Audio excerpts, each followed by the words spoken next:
গণনার আগে আজ বিকেল 5টায় জরুরি বৈঠক ডেকেছিলেন ভার্চুয়ালি তৃণমূল কংগ্রেসের সর্বভারতীয় সাধারণ সম্পাদক অভিষেক বন্দ্যোপাধ্যায়। এক গুচ্ছ নির্দেশ দিয়েছেন সেই বৈঠকে। বিস্তারিত জানবো, আমাদের সঙ্গে সরাসরি রয়েছে আমাদের প্রতিনিধি ইরন। আজকের বৈঠকে ঠিক কি কি নির্দেশ দিলেন অভিষেক বন্দ্যোপাধ্যায়?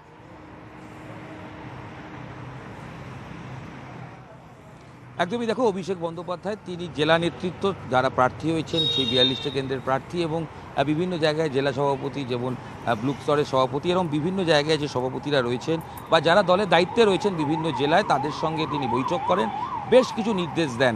যদি এটাকে সহজ করে বলা যায়, বলতে হবে এটা কিন্তু অভিষেক বন্দ্যোপাধ্যায়ের কৌশল। এবং কি কৌশল?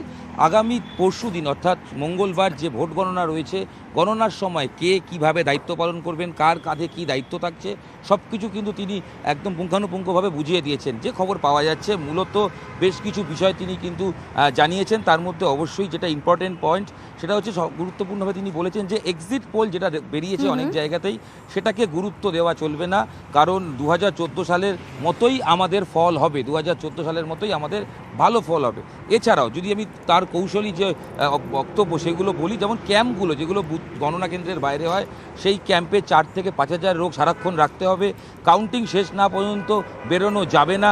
পাশাপাশি কিন্তু খুব গুরুত্বপূর্ণ 17C ও ভিভিপ্যাট মেলাতে হবে। এরকম হতেই পারে, অনেক সময় দেখা যেতে পারে যে এই বিরোধীরা এগিয়ে রয়েছে, তার মানে কিন্তু মনোবল ভেঙে বেরিয়ে আসা যাবে না, ভেতরেই বসে থাকতে হবে যতক্ষণ না গণনা শেষ হচ্ছে। পাশাপাশি পুরস্কৃত করা হবে সমস্ত এজেন্ট বা পোলিং এজেন্টদের, পুরস্কৃত করা হবে কলকাতায়, সেটাও বলা হয়েছে। এবং সমস্ত সেন্টারে প্রার্থী যেন কর্মীদের সঙ্গে জুড়ে থাকেন, যেন এই কমিউনিকেশন থাকে, সেটা বলা হয়েছে। পাশাপাশি কিন্তু আরও দুটো জিনিস বলবো অবশ্যই, যে এটা হতে পারে যে নানা চক্রান্ত হতে পারে, কোনো প্ররোচনায় পা দেবেন না, হাড্ডাহাড্ডি যেখানে লড়াই সেখানে বাড়তি নজর। পাশাপাশি বেশ কিছু জায়গায় বিশেষ দলের বিভিন্ন নেতৃত্বকে দায়িত্ব দেওয়া হয়েছে। উদাহরণস্বরূপ ঘাটালে যেমন মানুষ ভূঁইয়া, অজিত মাইতি থাকছেন, মেদিনীপুরে জয়প্রকাশ মজুমদার থাকছেন, আরামবাগে শান্তনু সেন থাকছেন, তমলুকে রাজীব ব্যানার্জি থাকছেন।